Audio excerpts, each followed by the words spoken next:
Hello बच्चों, स्वागत है आपका हमारे यूट्यूब चैनल में। बच्चों, आज मैं आपके लिए क्लास 9th का सोशल साइंस का पेपर लेके आया हूँ।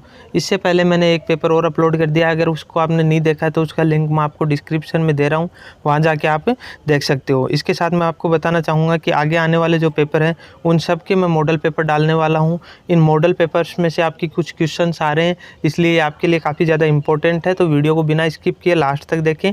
इस पेपर को मैं सॉल्यूशन के साथ पूरा करवाने वाला हूँ। इसमें देखो, आपके जो पहले क्वेश्चन है स्टार्टिंग के 1 से 10 तक, वो आपके एक एक नंबर के आने वाले हैं। तो इनको करने से पहले मैं आपको ये भी बता दूं कि आपका जो आगे 10th का सेशन स्टार्ट होने वाला है तो उसके भी मैं पूरे सिलेबस को करवाने वाला हूं। तो चैनल को सब्सक्राइब कर लीजिए और बेल आइकन को प्रेस कर लीजिए, जिससे आपका जो सेशन स्टार्ट हो उससे पहले ही आपका सिलेबस कंप्लीट हो जाए। जैसे स्कूलों में आपकी क्लासेस स्टार्ट हो उससे पहले आपका सिलेबस हो जाए।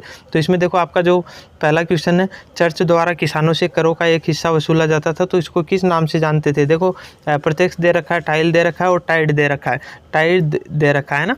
चौथा ऑप्शन क्या है अपने पास, इनमें से कोई नहीं। तो ये आंसर आपका करेक्ट हो जाएगा। अब मैं आपको बता दूं कि किस नाम से जानते थे। तो वो किस नाम से जानते थे, दस्यांश कर के नाम से जानते थे। किस नाम से जानते थे, दस्यांश कर। उसके बाद देखो, अगला जो क्वेश्चन है आपका, पूर्वी घाट का सर्वोच्च शिखर क्या है। तो पूर्वी घाट का जो सर्वोच्च शिखर है वो क्या है, महेंद्रगिरी है। और पश्चिमी घाट का अगर पूछ ले तो वो क्या है, अनाईमुडी। अनाईमुडी कहाँ स्थित है, केरल में स्थित है। उसके बाद देखो, अगला जो आपका 3rd नंबर का क्वेश्चन है, वुलर झील निम्नलिखित में से किस राज्य में स्थित है। तो वुलर झील कहाँ स्थित है, जम्मू और कश्मीर में। उसके बाद देखो, अगला जो क्वेश्चन, निम्नलिखित में से कौन सी नदी प्रायद्वीपीय भारत की सबसे बड़ी नदी है। तो प्रायद्वीपीय भारत की सबसे बड़ी नदी कौन सी है, गोदावरी नदी है। 2011 की जनगणना के अनुसार एक साक्षर व्यक्ति वह है।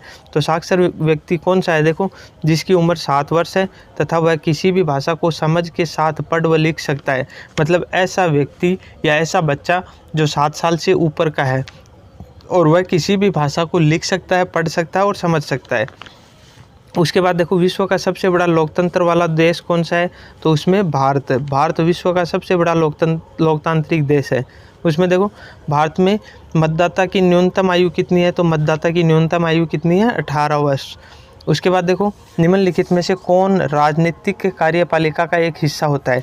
देखो, राजनीतिक कार्यपालिका है ना, उसका हिस्सा कौन होता है, गृह मंत्री होता है। उसके बाद देखो, अगला क्वेश्चन, भारत में पिछली बार जनगणना कब हुई थी। तो देखो, हर 10 साल से हो रही है, 1951 से अब तक।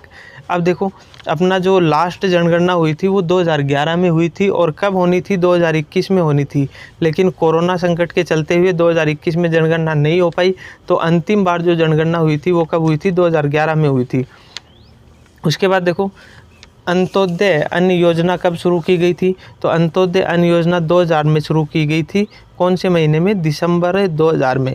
उसके बाद देखो, अगला जो क्वेश्चन है, जीविका संकट किसे कहते हैं। तो जीविका संकट देखो क्या होता है कि मनुष्य को जीवन जीने के लिए 3 मूलभूत आवश्यकता होती है, रोटी, कपड़ा और मकान।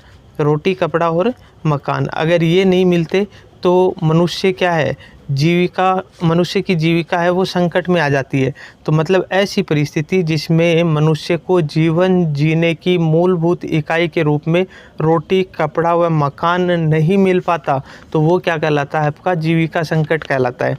उसके बाद देखो, तीसरा एस्टेट किसने लिखी। मतलब ये पुस्तक है तीसरा एस्टेट, तो ये किसने लिखी थी। देखो, इमैनुअल जोसेफ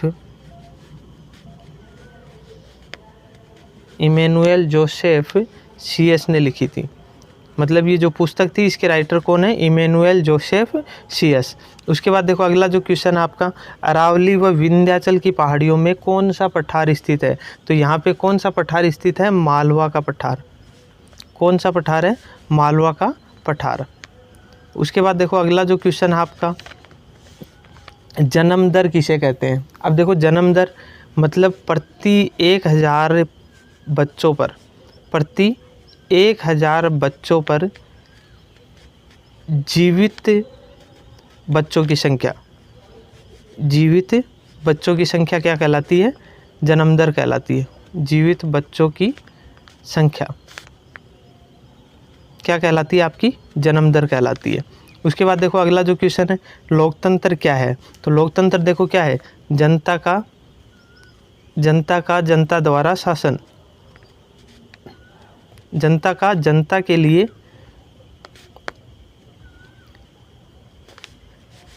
जनता द्वारा शासन, जनता द्वारा शासन क्या कहलाता है? आपका लोकतंत्र कहलाता है। मतलब हम क्या कह सकते हैं इसके बारे में कि जनता में से, मतलब पब्लिक में से कोई भी एक कैंडिडेट को चुनते हैं, फिर उसके लिए हम चुनाव करवाते हैं, फिर वो जीते हुए जो प्रत्याशी हैं वो जनता पे शासन करते हैं, तो वो क्या कहलाता है? लोकतंत्र कहलाता है। उसके बाद देखो आरक्षित निर्वाचन क्षेत्र किसे कहते हैं? तो आरक्षित निर्वाचन क्षेत्र देखो कोई एक विशेष सामाजिक समूह है, एक विशेष सामाजिक समूह है,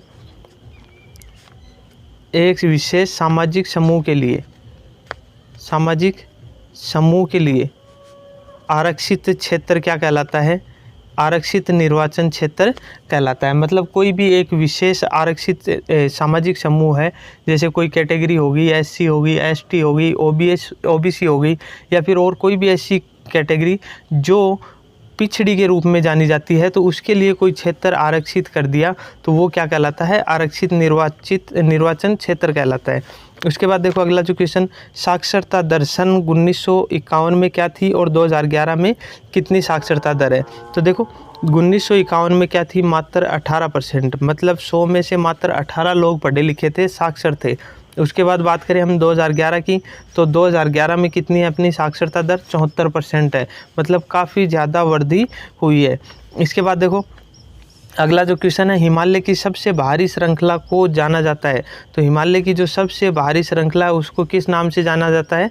शिवालिक। ये यहाँ पे गलत लिखा हुआ है, तो ये यहाँ पे क्या होगा? शिवालिक होगा। उसके बाद देखो अगला जो क्वेश्चन है, 2011 में भारत की जनसंख्या घनत्व व्यक्ति प्रति वर्ग किलोमीटर था, तो कितने व्यक्ति प्रति वर्ग किलोमीटर था? 382। उसके बाद देखो अगला जो क्वेश्चन आपका, लोकतंत्र का सम्मान बढ़ाता है। लोकतंत्र किसका सम्मान बढ़ाता है? नागरिकों का बढ़ाता है। उसके बाद देखो आगे के जो आपके क्वेश्चन दिए हुए हैं इनके आप स्क्रीनशॉट ले सकते हो और इनको आप तैयार कर लेना। अगर इस पेपर की आपको पीडीएफ चाहिए तो इसके लिए मैं डिस्क्रिप्शन में आपको टेलीग्राम ग्रुप का लिंक दे रहा हूँ, वहाँ जाके आप टेलीग्राम ग्रुप ज्वाइन कर सकते हो। वहाँ पे आपको इसकी पीडीएफ प्रोवाइड करवा दी जाएगी, या फिर आप इनके स्क्रीनशॉट यहाँ पे ले सकते हो। तो इस तरह का आपका ये पेपर आने वाला है, इसको अच्छे से तैयार कर लेना और अपने दोस्तों के साथ भी शेयर कर सकते हो, जिससे उनको भी कुछ इनका फ़ायदा हो सके। और जो मैंने पहले पेपर डाला है उसका लिंक मैं आपको डिस्क्रिप्शन में दे रहा हूँ, वहाँ जाके आप उसको देख सकते हो। तो एग्ज़ाम के लिए बेस्ट ऑफ लक। धन्यवाद।